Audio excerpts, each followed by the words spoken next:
मेरी तजवीज़ जो है वही फैसल वाडा वाली है, जो उन्होंने 2 तजावीज़ दी हैं कि या तो सरेआम फांसी देनी चाहिए, दूसरे नंबर पे उसको नामर्द कर दिया जाए।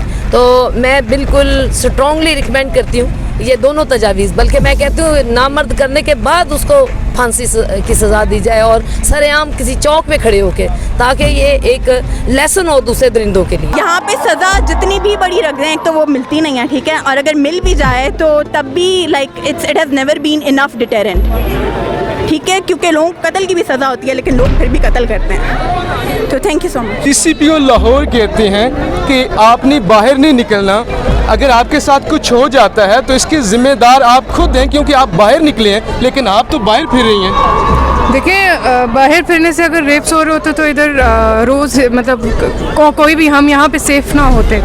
अब अगर इसी उस बात पे आप चलेंगे तो मेरा नहीं ख्याल कि कोई भी औरत इस माशरे में आराम से चल सकेगी, या ज़िंदा रहने की भी हमें तो हक़ नहीं रहा ना, अगर हमने मर्दों के साथ ही चलना है या मर्दों के साथ ही ज़िंदगी गुजारनी है। CCPO लाहौर की, बल्कि हमारा आज का मेन मकसद यही था कि CCPO लाहौर से हमें इस्तीफ़ा चाहिए और रेजिग्नेशन चाहिए, इस गवर्नमेंट को उनको निकालना चाहिए, क्योंकि ये एक विक्टिम ब्लेमिंग भी एक क्राइम है। उसके अगर आप विक्टिम को ब्लेम करेंगे तो हाउ कैन वी थिंक कि वो एक अच्छी इन्वेस्टिगेशन या अनबायस्ड इन्वेस्टिगेशन करेंगे।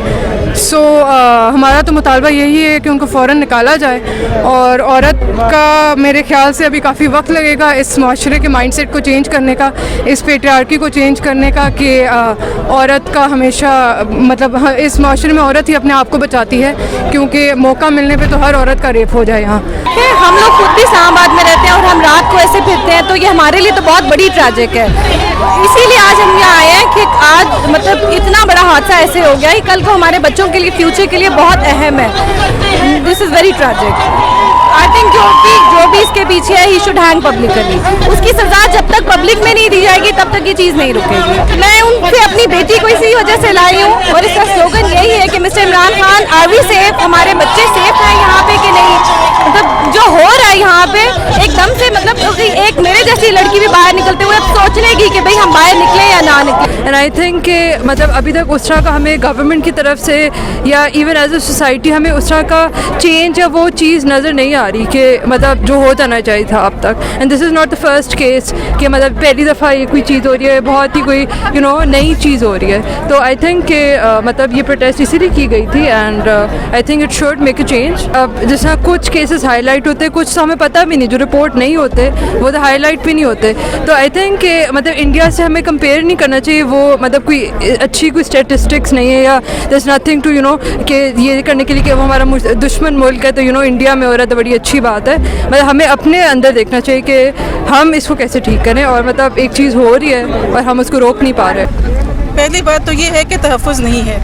तहफ़्फ़ुज़ इस सेंस में नहीं है कि ये जो मोटरवे है ये एक ऐसा रास्ता है कि जहाँ पे हम सेफ़ महसूस करते हैं, लेकिन उस रात जब ये वाक़या हुआ है तो वहाँ पे कोई कैमरे नहीं थे। वो चूँकि नई कंस्ट्रक्टेड रोड है, उस सड़क पे कोई कैमरे नहीं थे। कैमरे जगह जगह होने चाहिए। इस पाक सरजमीन का कोई खिता ऐसा ना हो जो कैमरों की सद से महफूज हो, ताकि जहाँ से कोई अकेली औरत, कोई अकेला बच्चा, कोई टॉफ़ी लेके जा रहा है, कोई बच्ची जा रही है, वो गैर महफूज गुजरे तो कैमरों की जद में आ जाए। लेकिन दुख की बात ये कि कैमरों की जद में तो अचकज़ई भी आ गया था, लेकिन उसको बाइज़्ज़त बरी कर दिया गया। हम कहाँ जाएँ? मैंने यही कहा है कि वाली रियासत मदीना, हाय हाय हाय, क्यों नहीं फटा है तेरा सीना, हाय हाय हाय। वेकअप इमरान खान, अब सोए हुए जाग जाएं। मैं कहती हूँ सोए हुए, यहाँ लोग कहते थे सोए हुए नहीं है, वो मरे हुए हैं। मैं ये नहीं कहूँगी, वो मेरे मुल्क के वज़ीर आज़म हैं। मैं यही कहूँगी कि आप ख्वाब गफलत में लगता है सोए हुए हैं। हम जाग रहे हैं, हम रो रहे हैं, हम पीट रहे हैं, हम सीना को भी कर रहे हैं। खुदारा आप भी जाग जाएं और तहफ़्फ़ुज़ दें हम अवाम को, बच्चों को, औरतों को।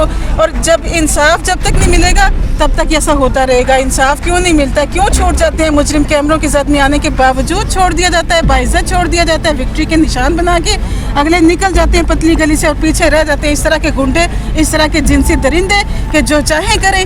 मैं कहती हूँ इन कुत्तों से तो वो कुत्ते अच्छे हैं जो 4 टांगों वाले कुत्ते हैं, जिनको पालतू कहते हैं, जिनको पेट्स कहते हैं, वो पेट्स इन कुत्तों से अच्छी हैं जो रास्तों में। मैडम, सबसे ज़्यादा जो बेशर्मी की बात है ना, वो पुलिस ऑफिसर की है। वो कह रहे हैं कि आप बाहर क्यों निकले, आप रात को आपको नहीं निकलना चाहिए था। तो क्या आप लोग बाहर निकलना छोड़ दें? मतलब लोग अपने घर में कैद हो जाएं, जैसे कर्फ्यू होता है, जैसे लॉकडाउन होता है, तो लोग मतलब औरतें घरों से ही ना निकलें। पुलिस- तासुर दिया पुलिस जा के रहा है। जिस आला ऑफिसर ने ये बयान दिया है ना कि वो रात के इस वक्त में अकेली क्यों निकली थी, पेट्रोल क्यों नहीं भरवाया था, वो अपनी नाअहली छुपाने के लिए ऐसी बात कह रहा है, वो नाअहल है। अगर ऐसा है उसकी बात पे हम अमल करके सिर्फ दिन में सफ़र करें फिर तो हम महफूज हैं। हमें तो ज़रूरत ही नहीं है इनकी ज़रूरत ही तब है कि जब हम गैर महफूज रास्तों से गुजरते हैं, तो ये अपना वजूद साबित करें। ये कहाँ हैं, इनके थाने कहाँ हैं, इनके अहलकार कहाँ हैं, सिक्योरिटी कहाँ है।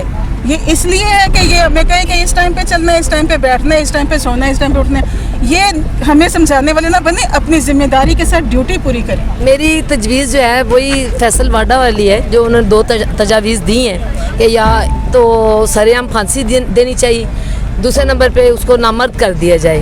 तो मैं बिल्कुल स्ट्रॉन्गली रिकमेंड करती हूँ ये दोनों तजावीज़, बल्कि मैं कहती हूँ नामर्द करने के बाद उसको फांसी की सज़ा दी जाए और सरेआम किसी चौक पे खड़े होके, ताकि ये एक लेसन हो दूसरे दरिंदों के लिए। आई थिंक लाइक सिर्फ सज़ाएं देने से हल नहीं होते। ये इशू काफ़ी लंबा चल रहा है और वो इस वजह से चल रहा है क्योंकि लोगों की अवेयरनेस है भी नहीं ना। लाइक आपके एजुकेशन लेवल पे आपके हर शख्स रेपिस्ट नहीं होता, हर आदमी रेपिस्ट नहीं होता। कभी आपने ये सोचा है कि वो क्यों रेपिस्ट नहीं होता, क्या वजूहात होती हैं जिनकी बिना पे वो रेपिस्ट नहीं बनने का सोचता। वो कुछ तालीम, कुछ तरबियत और कुछ इस तरह की चीज़ें होती हैं जो अवेयरनेस हमारे यहाँ सेक्स एजुकेशन पे कोई बात नहीं की जाती है। हमारे यहाँ कंसेंट पे बात नहीं की जा सकती, क्योंकि जब हम सेक्स एजुकेशन कहते हैं हमारा मकसद कंसेंट होता है कि एक आदमी को पता हो कि he can't force himself on a woman. एक औरत की मर्ज़ी के बगैर आप उसको असॉल्ट नहीं कर सकते। ये जो बार बार अक्सर लोग ये कहते हैं कि फेसबुक रिक्वेस्ट या हाथ लगाना या something that is bad, that is you can't reach out to somebody repeatedly जब आपको पता है कि अगला बंदा अनकंफर्टेबल हो रहा है। That is how harassment happens and these things eventually जब मर्दों का बताते रहते हैं दैट्स ओके, मर्द तो ये करते हैं, eventually rape is also norm. तो वो जो कल्चर है, और फिर अपोलोजिस्ट जो लोग अक्सर जब रेप हो भी जाता है तो कहते हैं कि लाइक औरत बाहर क्यों निकली रात को 12 बजे, हमारे CCPO कह रहे हैं। तो ये चीज़ें जो है आप एक शख्स को ताकत देती हैं कि वो ये काम करे और उसके बाद भी बरी हो जाए। अगर अक्सर कानून तक तो बात पहुंचती नहीं है ना, तो वो उसे मौरद इल्ज़ाम नहीं ठहराया जाता। तो I think that is one of the reasons that is यहाँ पे सज़ा जितनी भी बड़ी रख दें एक तो वो मिलती नहीं है, ठीक है, और अगर मिल भी जाए तो तब भी like it has never been enough deterrent, ठीक है, क्योंकि लोगों को कत्ल की भी सज़ा होती है लेकिन लोग फिर भी कत्ल करते हैं। तो thank you so much. I think हुकूमत का बहुत बड़ा रोल है एक्शन लेने में और उनको लेना चाहिए और ऐसे लोगों को निशाना, इबरत का निशाना बनाना चाहिए ताकि इस तरह की मेंटालिटी के जो लोग हैं जो इस तरह की हरकतें करते हैं वो रुकें और उनको डर लगे। अथॉरिटी का बहुत बड़ा रोल है लोगों को इस चीज़ से रोकने के लिए और बहुत ज़्यादा इंसिडेंसेस बढ़ गए हैं औरतों के अगेंस्ट ज़्यादती के, तो उनको रोकने का यही तरीका है कि इबरत का निशाना बनाया जाए और उनको पब्लिकली हैंग किया जाए।